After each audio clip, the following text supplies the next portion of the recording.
ఎర్రచందనం స్మగ్లింగ్ చేస్తున్న స్మగ్లర్స్ కొత్త వ్యాపారం మొదలుపెట్టారు.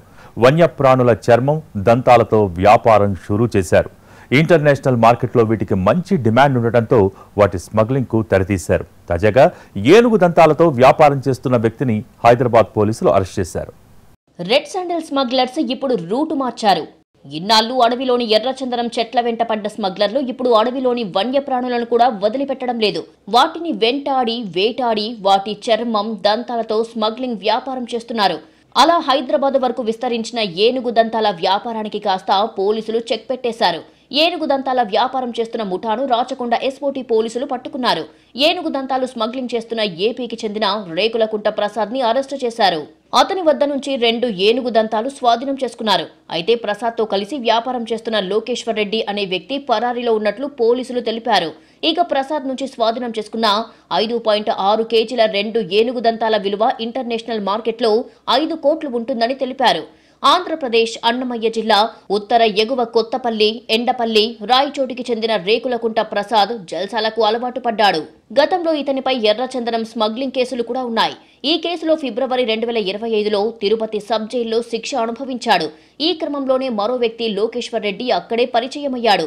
వీరిద్దరూ జైల్లో ఉన్నప్పుడే ఏనుగు దంతాల అక్రమ రవాణాకు ప్లాన్ వేశారు.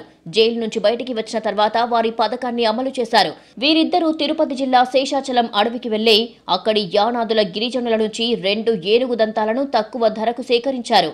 వాటిని హైదరాబాద్ లో ఎక్కువ ధరకు అమ్మేందుకు ప్రసాద్ తీసుకువచ్చాడు. వారిద్దరూ అక్రమంగా సంపాదించిన ఏనుగు దంతాలతో ఓ ప్రైవేట్ ట్రావెల్స్ బస్ ఎక్కి హైదరాబాద్ లో విక్రయించడానికి బయలుదేరారు. ఈ క్రమంలో బస్సులో ఎల్బీ నగర్ చేరుకున్నారు. పక్కా సమాచారం అందుకున్న ఎల్బీ నగర్ ఎస్ఓటీ బృందం, హయత్ నగర్ అటవీ శాఖ అధికారులు కలిసి నిందితుడు ప్రసాద్ ను ఎల్బీ నగర్ వద్ద అరెస్టు చేశారు. కానీ అప్పటికే లోకేశ్వర్ రెడ్డి పారిపోయినట్లుగా తెలుస్తోంది. ఇది పెద్ద నేరం. రాచకొండ కమిషనరేట్ లో ఫస్ట్ టైం ఇటువంటిది మా SOT officials, any other officer పట్టుకున్నారు. కమిషనరేట్ వచ్చినప్పటి నుంచి ఇది first time such case people have got it. దీంట్లో ఏంటంటే the wild life protection act 1972 ప్రకారము ఇది నేరం. ఇది అందులో ఉన్నటువంటి షెడ్యూల్ 1లో ఉన్నది. ప్రొహిబిటెడ్ ఇటువంటి దీన్ని క్యారీ చేసినా, అమ్మాలని చూసినా, దీన్ని పర్చేస్ చేసినా, ఈవెన్ హంటింగ్ లో దీంట్లో చేసినా గానీ ఇది నేరం ఉంటుంది. మరోవైపు పట్టుకున్న ఏనుగు దంతాలు ఒరిజినల్వా, నకిలీవా అని పరీక్ష చేయించారు పోలీసులు.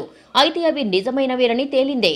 దీంతో నిందితుడిపై వైల్డ్ లైఫ్ యాక్ట్ 1972 ప్రకారం కేసు నమోదు చేశారు.